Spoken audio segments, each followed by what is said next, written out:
domestic abuse victims, and 3 months temporary permission. If your UK visa depends on your husband, wife, or a partner, and your relationship has been ended because of domestic abuse, please listen this carefully.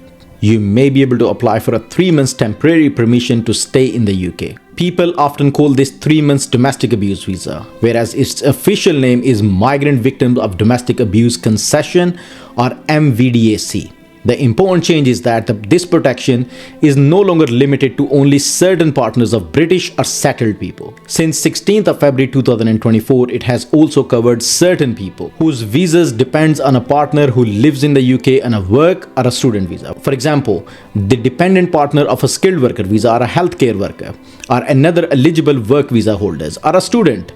The scheme was later expanded to some people with pre-settled status and certain partners under the Ukraine scheme as well. Remember, domestic abuse does not only mean being hit or physically attacked. It can also include being threatened, being constantly insulted, being controlled, being stopped from working, having your money being taken away, being kept away from your family and friends, sexual abuse, or being threatened that your visa will be cancelled.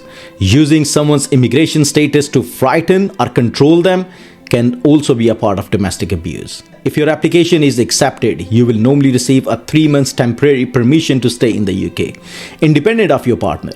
During those 3 months, you can work and you can apply for certain benefits such as housing if you meet the normal rules. Eligible dependent children may also be included, but please be mindful. This is very important point. The 3 months permission does not automatically gives you indefinite leave to remain or settled status. If your visa was based on a relationship with a British person or a settled person, a refugee, or a certain members of armed forces, you may be able to apply for a permanent settlement under the domestic abuse route.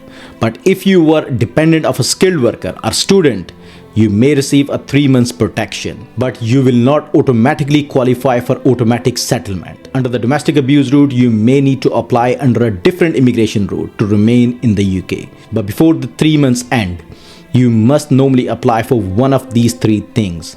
Either apply for a settlement if you qualify, apply for another type of permission to stay in the UK, or make arrangements to leave the UK. If you submit a valid immigration application before the 3 months period expires, your permission will normally continue while the Home Office decide your application. Also remember, when the 3 months permission is granted, it will normally replace your existing visa. The change cannot simply be reversed later.